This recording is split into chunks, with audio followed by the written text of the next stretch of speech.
Bismillahirrahmanirrahim. Assalamualaikum warahmatullahi wabarakatuh. Alhamdulillahi wa kafa. Wassalatu wassalamu ala nabiyil mustafa wa ala alihi wa sahbihi ahli sidqi wal wafa. Rabbi israh li sadri wa yassir li amri wahlul 'uqdatam min lisani yafqahu qawli. Amma ba'du. Puji serta syukur mari kita panjatkan kehadirat Allah Subhanahu wa taala karena berkat limpahan rahmat dan nikmatnya kita masih diberikan kesempatan bersama-sama untuk menuntut ilmu, tentunya dalam keadaan nikmat iman, nikmat Islam, dan juga nikmat sehat walafiat. Sholawat beriring salam tidak lupa kita hanturkan atas kehariban baginda Nabi besar Muhammad Sallallahu Alaihi Wasallam, kepada keluarganya, para sahabat, kemudian kita pengikutnya. Semoga pada yaumil kiamah nanti kita semua mendapatkan syafaatul uzma. Amin amin ya rabbal alamin. Pada video kali ini perkenankan saya menyampaikan sedikit ilmu tentang teori pengolahan informasi. Teori pengolahan informasi atau information theory secara singkat, teori ini menyatakan bahwa informasi mudah disimpan pada sensory storage atau seringkali kita dengar sebagai gudang indrawi. Kemudian informasi tersebut masuk ke dalam short term memory atau kita sering dengar juga dengan sebutan memori jangka pendek. Nah, ketika informasi sudah masuk ke memori jangka pendek, biasanya akan dilupakan lagi untuk decoding dan masuk ke dalam memori jangka panjang. Dalam teori kali ini, otak manusia dianalogikan sebagai komputer. Sensory storage sendiri lebih menyerupai seperti proses preseptual daripada teori-teori lainnya.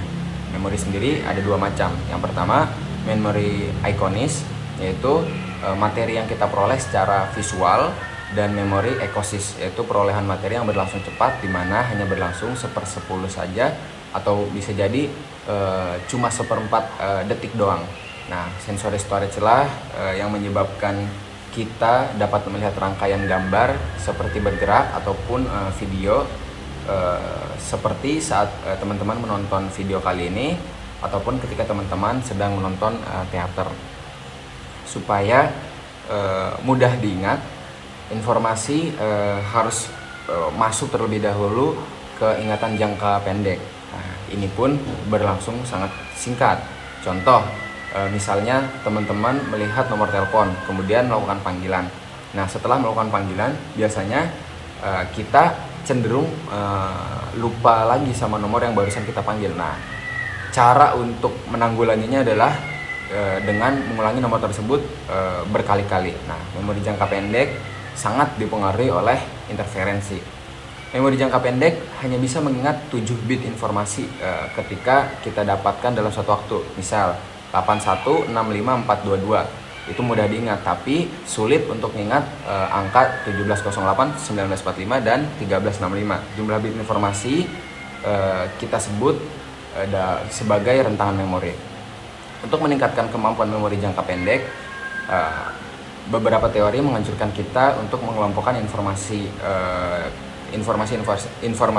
tersebut menjadi sebuah kelompok. Nah, sebutannya itu chunk. Contohnya 17, 08, 1945, dan 1365. Rentetan angka tersebut merupakan tahun Masehi dan tahun Hijriah hari kemerdekaan Republik Indonesia. Bila informasi tersebut sudah teman-teman berhasil dipertahankan pada memori jangka pendek, maka selanjutnya informasi yang barusan teman-teman hafal atau diulang-ulang bisa masuk ke memori jangka panjang. Inilah yang umumnya kita kenal sebagai ingatan memori jangka panjang. Memori jangka panjang sendiri meliputi periode penyimpanan informasi sejak semenit karena kita ulang-ulang sampai seumur hidup. Sebagaimana telah disebutkan sebelumnya, kita bisa memasukkan informasi dari memori jangka pendek menuju memori jangka panjang dengan chunking. Chunking sendiri adalah metode pembagian informasi menjadi beberapa bagian.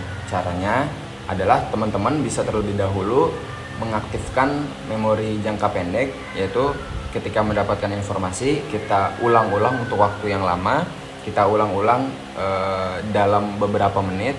Kemudian informasi yang sudah teman-teman dapatkan bisa dikelompokkan dalam beberapa bagian agar mudah diingat dan dihafal agar bisa masuk ke ingatan jangka panjang. Contoh, seperti teman-teman masukin ke perkutut, terus burung dara, jalak, terus burung unta, itu bisa teman-teman masukkan ke kelompok burung-burungan. Nah, metode ini disebut sebagai method of Loci. Method of Loci adalah proses pemvisualisasian informasi dalam benak kita mengenai materi yang harus kita ingat.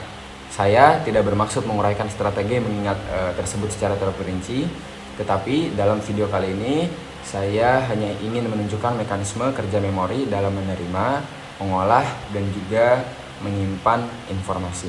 Mungkin seperti itu saja beberapa ilmu yang bisa saya sampaikan. Semoga bermanfaat bagi diri saya sendiri dan teman-teman yang menyaksikan.